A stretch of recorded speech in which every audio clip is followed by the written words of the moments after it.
apa yang dilakukan Anies itu hanya untuk memburu popularitas semata. Memberikan kampanye secara terselubung kepada masyarakat bahwa dia peduli dengan yang namanya isu-isu agama. Dia berdiri pada isu-isu yang merugikan agama, yang merugikan masyarakat muslim khususnya. Tetapi kemudian yang Anies lupakan atau mungkin pura-pura lupa bahwa ada 3.000 orang yang hidup di sana.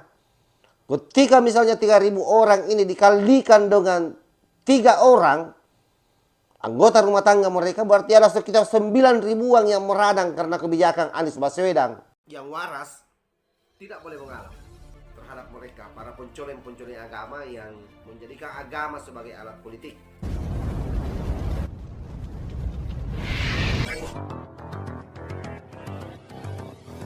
Bismillahirrahmanirrahim. Assalamualaikum warahmatullahi wabarakatuh. Om Swastiastu, Namo Buddhaya, salam kebajikan. Sahabat-sahabat Langit Sembilan yang saya hormati dan saya muliakan dimanapun juga berada.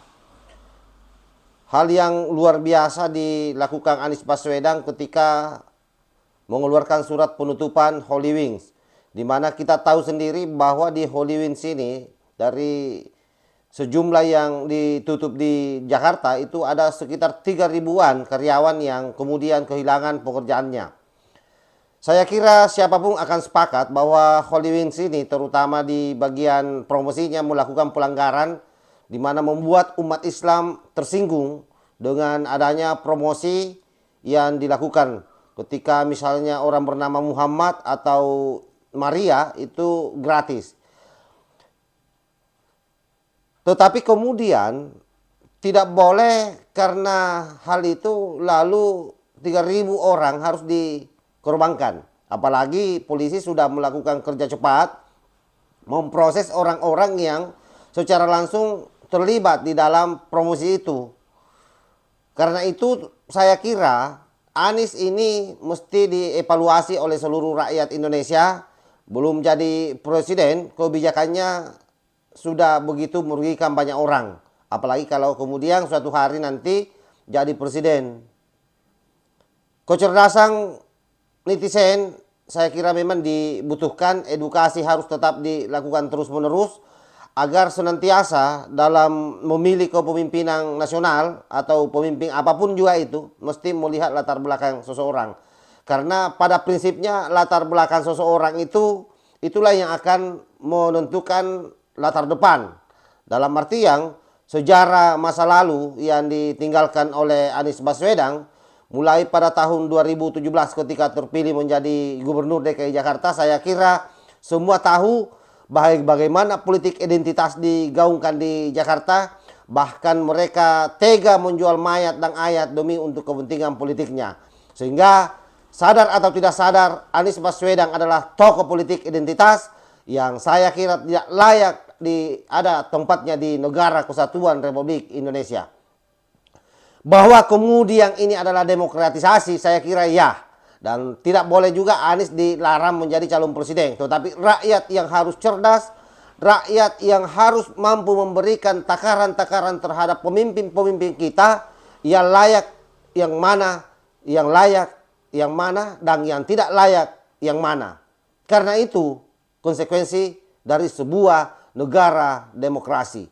Jadi sekali lagi saya tegaskan bahwa apa yang dilakukan Anies itu hanya untuk memburu popularitas semata. Memberikan kampanye secara terselubung kepada masyarakat bahwa dia peduli dengan yang namanya isu-isu agama. Dia berdiri pada isu-isu yang merugikan agama, yang merugikan masyarakat muslim khususnya. Tetapi kemudian yang Anies lupakan atau mungkin pura-pura lupa bahwa ada 3.000 orang yang hidup di sana. Ketika misalnya 3.000 orang ini dikalikan dengan 3 orang anggota rumah tangga mereka, berarti ada sekitar 9.000-an yang meradang karena kebijakan Anies Baswedan. Oleh karena itu kita tidak boleh berdiam diri. Kita harus menyuarakan ini. Bahwa ada eksploitasi yang dilakukan oleh politisi-politisi hanya untuk kepentingan politiknya, hanya untuk memburu popularitasnya. demi untuk pencapresan 2024. Karena itu sekali lagi saya tegaskan bahwa menjadi netizen, menjadi masyarakat harus cerdas. Harus mampu memberikan penilaian terhadap mereka-mereka yang bakal menjadi pemimpin nasional kita.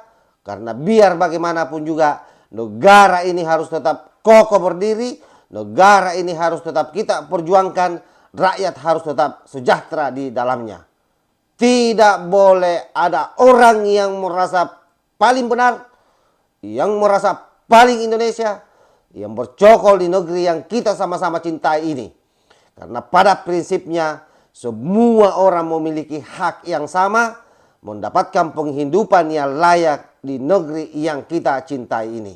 Sekali lagi, Anies Baswedan adalah sosok tokoh politik yang berani mempertaruhkan kehidupan 3.000 orang demi untuk popularitasnya.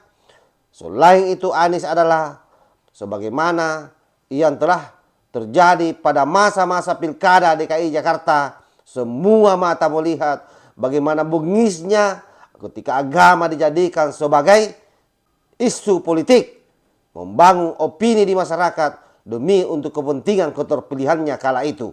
Wallahul muwaffiq ila aqwamit thariq. Wassalamualaikum warahmatullahi wabarakatuh. NKRI Hargawati, salam Nusantara.